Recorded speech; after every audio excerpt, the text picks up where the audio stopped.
Amigos, meu nome é Vinícius Talon e existe causa indigna de defesa?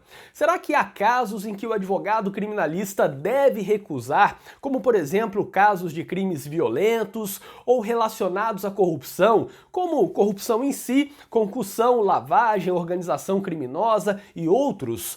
Pois bem, falaremos sobre isso neste vídeo, mas antes disso eu peço que você se inscreva no meu canal do YouTube caso ainda não esteja inscrito, ative as notificações porque assim você sempre saberá quando for lançado um vídeo novo aqui no canal e ao final clique em gostei caso você tenha gostado e compartilhe nas suas redes sociais.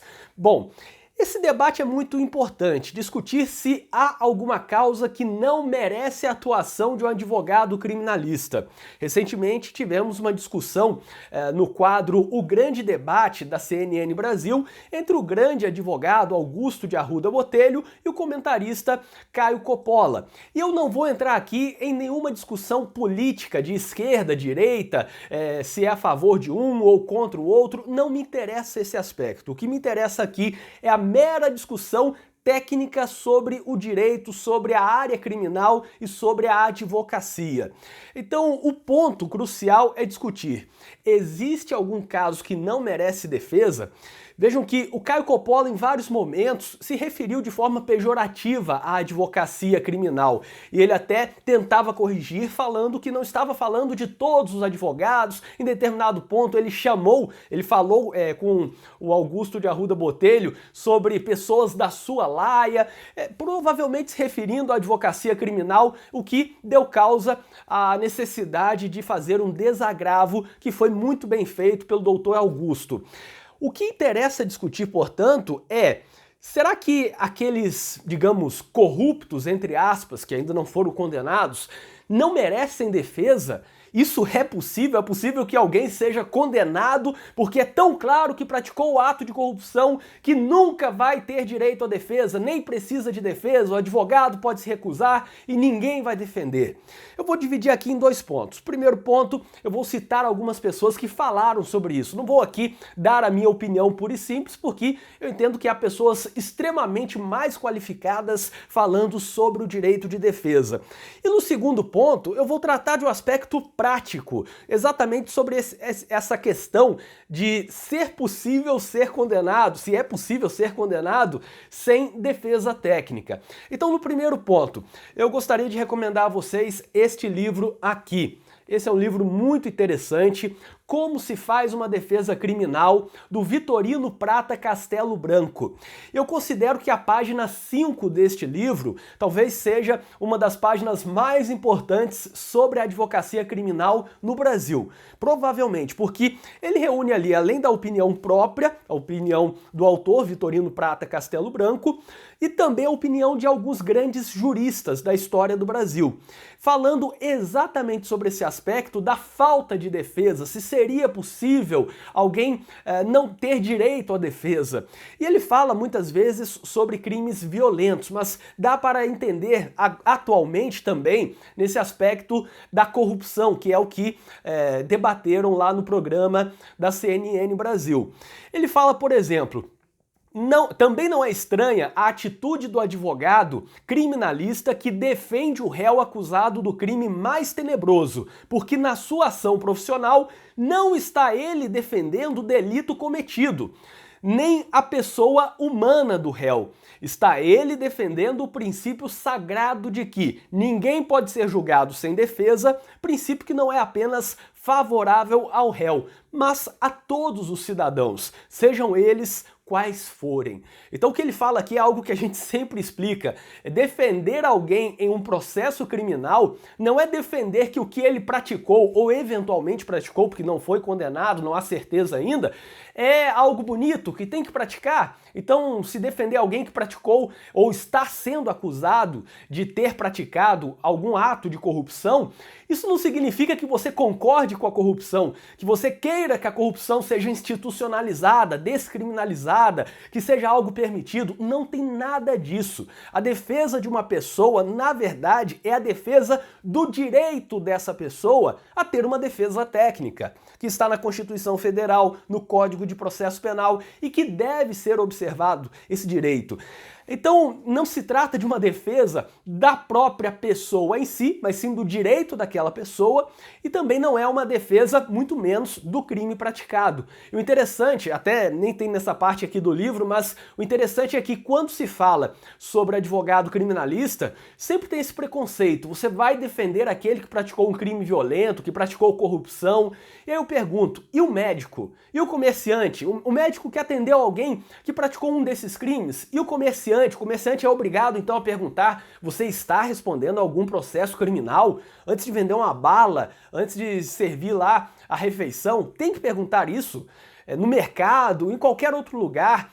Será que até no pedágio daqui a pouco? Enfim, qualquer coisa que tenha pagamento, qualquer tipo de serviço, de venda, de produto, serviço, enfim, em qualquer coisa, precisaremos perguntar se o sujeito está respondendo a um processo criminal?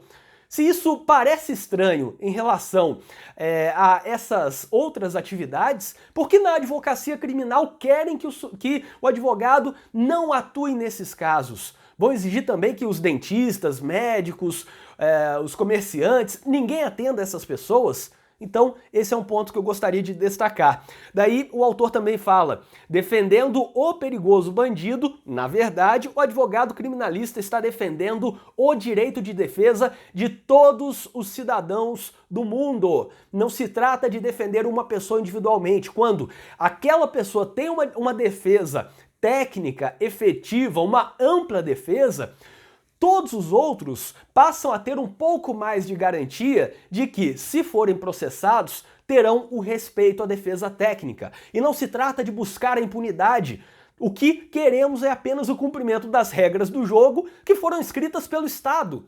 O mesmo Estado que, pelo Legislativo, faz as normas, e pelo Ministério Público acusa, e pelo Judiciário pode condenar ou absolver, vai julgar. Então, esse Estado que, nesses casos, edita a norma e muitas vezes descumpre, é quanto a ele que queremos a exigência do cumprimento das normas. Então, se o próprio Estado editou as normas, nada mais justo do que exigir do Estado, agora Ministério Público e Judiciário, o cumprimento dessas mesmas normas.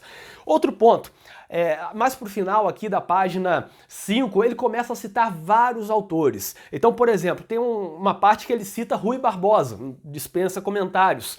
Tratando-se de um acusado em matéria criminal, não há causa em absoluto indigna de defesa. Ainda que o crime seja de todos o mais nefando, resta verificar a prova. E ainda quando a prova indicial seja decisiva, falta não só apurá-la no cadinho dos debates, senão também vigiar pela regularidade estrita do processo nas suas mínimas formas. Ou seja, em primeiro lugar, está sendo acusado, tem que ver se tem provas. Em segundo lugar, se tiver provas, se for réu confesso, tem que observar os limites do processo penal. Não pode condenar de qualquer forma. O processo deve respeitar as regras, o devido processo legal deve ser observado, a pena deve ser fixada, deve ser definida de acordo com aquilo que está na lei, quanto à dosimetria da pena. Então, mesmo no caso do réu confesso com muitas provas, ele tem direito a uma defesa técnica que vai zelar pelo respeito àquilo que está na lei. E outro ponto, ele cita aqui Rui de Azevedo Sodré. Ante a deontologia forense, não há acusado, embora o fulmine a mais terrível das acusações e as provas o acabrunhem, que incorra no anátema de indigno de defesa. Não há caso que não merecerá uma defesa. E depois eu vou explicar o aspecto prático disso. Em matéria penal, agora citando Noé Azevedo, em matéria penal, ainda que se apresente como odiosa a causa, nenhum desdouro haverá para o advogado em defendê-la, constituindo mesmo imposição não só da ética profissional, como da própria lei o patrocínio de causa dessa natureza, uma vez que ninguém pode ser condenado sem defesa, uma coisa que a gente aprende no início da faculdade, nos primeiros semestres. E por fim, fim, uma parte aqui de Pimenta Bueno acuse a sociedade o crime e defenda o homem, que talvez seja inocente. O fato de ter uma acusação não significa que ele é culpado. E isso observamos em vários casos, em escândalos midiáticos, como, por exemplo, o caso da escola base, outros casos que aconteceram pelo Brasil recentemente, inclusive gerando suicídio do investigado. O caso do reitor em Santa Catarina. Então tudo isso tem que ser observado. E por fim, uma outra parte interessante da Paula Pessoa, o direito de defesa é amplo e o réu pode e deve escolher a pessoa que lhe mereça maior confiança, sendo que este artigo é peremptório. Então, vejam, há vários fundamentos de grandes juristas quanto ao direito de defesa e quanto à inexistência de causa indigna de defesa. E um outro ponto, agora o segundo ponto, o aspecto prático. Se levarmos em consideração essa defesa que o Caio Coppola faz de que advogados que aceitam por grandes fortunas, por uma grande quantidade de dinheiro, defender nesses casos e tal, se entendermos que isso está certo, vamos fazer esse exercício, que devemos recusar clientes, porque estão sendo acusados de peculato, corrupção, concussão, lavagem, organização criminosa ou qualquer outra coisa. Temos um problema prático aqui também, porque ninguém pode ser processado e condenado sem defesa técnica. O sujeito pode até abrir mão da autodefesa, ele não quer participar das audiências, não quer falar nada no interrogatório, mas a defesa técnica é obrigatória. E o que aconteceria então?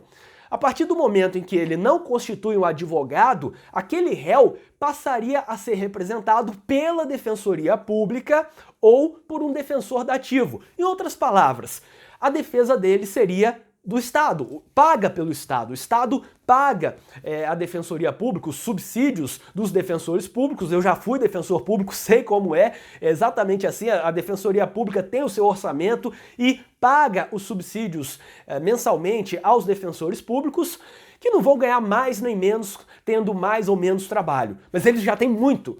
Os defensores públicos estão passando trabalho para defender aqueles que são hipossuficientes. Dificilmente conseguem dar conta, conseguem cumprir prazos impróprios, prazos de memoriais, de razões de apelação, porque é muito trabalho mesmo.